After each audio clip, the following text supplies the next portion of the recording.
So, Flight Risk. You've seen the trailer. You probably get the gist of what this movie's about. U.S. Marshal, that lady from The Gentleman, must safely escort government witness, that guy from the 70s show, on a small plane flown by some actor I don't recognize, but he's got a really cool and authentic sounding southern accent, so I'm really excited to see what this guy's all about. Y'all need a pilot? But is Flight Risk any fun? Is it super predictable? And does Mark Wahlberg talk like that for the whole movie? Yes, but that's okay, and thankfully, no. Now I'm gonna talk to a chicken. Hello everyone, welcome to the channel. My name is Tyler, and this is Flight Risk. Flight Risk was written by David Koepp, who has written a lot of really big movies. Jurassic Park, Spider-Man, Mission Impossible, Snake Eyes, and Zathura, to name a few. Flight Risk was directed by Mel Gibson, who is Mel Gibson. And you know what? Flight Risk is actually a really fun, breezy 90 minutes in the movie. And it's funnier than I expected. There were several moments that got laughs from just about everybody in the theater that I was in, which was pretty full, so that's encouraging for movies. And it doesn't waste any time jumping into things. After a real quick setup, we're on the plane and in the air. The U.S. Marshal has to get the witness back to court safely and quickly, so they chartered a small plane. Shortly after takeoff, the pilot is revealed to not be who he claims to be and is working for the man against whom the witness is planning to testify and has come to eliminate the witness. Reddy's very disappointed in you, and he wants you dead. Oh, shit. And hilarity ensues. Okay, first of all, the cast is awesome, which is great because there ain't a lot of them.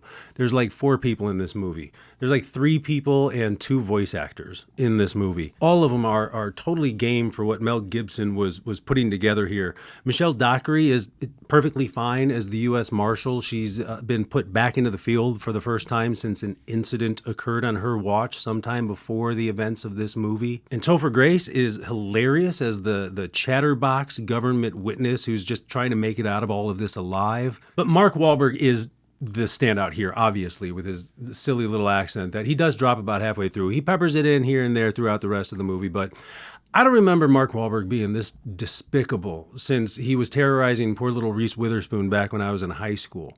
That guy was terrifying. This guy is terrifying too, but he's a different breed, and Wahlberg is spot on. He is so fucking hammy.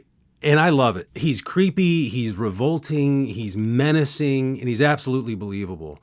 And that moment when he does switch from goofy Texas accent to just Mark Wahlberg is actually very cool, very smoothly done. So this guy's a bit of a cartoon character, which is actually an appropriate description for the rest of the movie too.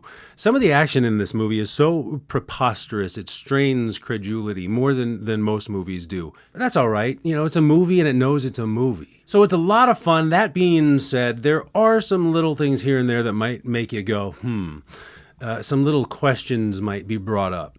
Plot holes. But if we're here to be entertained, and I was being entertained, then, you know, we kind of forgive movies like this, their little minor transgressions. Like, I don't care that the first aid kit has a huge, obvious sticker on the inside lid that says, warning, flare gun is loaded, right next to a flare gun.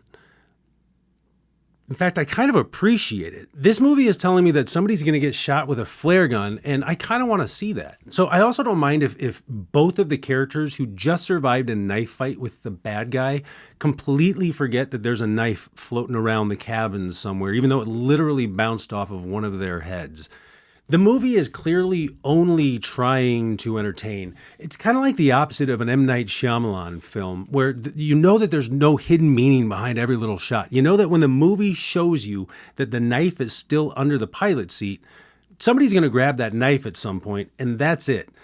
No knock on Shyamalan films. I am forever excited about a new Shyamalan film, but sometimes it's nice to sit down in the theater and just turn down the analytical function of the brain sometimes.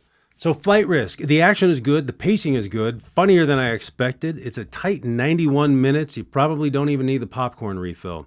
Flight Risk is it's like a Saturday matinee movie. It's the kind of movie that you see in the afternoon on Saturday, and then you talk about your favorite parts while you pick up dinner on the way home, and then you forget about it by the time you catch the last half of the basketball game while you fall asleep with the lights on. Flight Risk is a solid recommendation from me. As always, your mileage may vary though.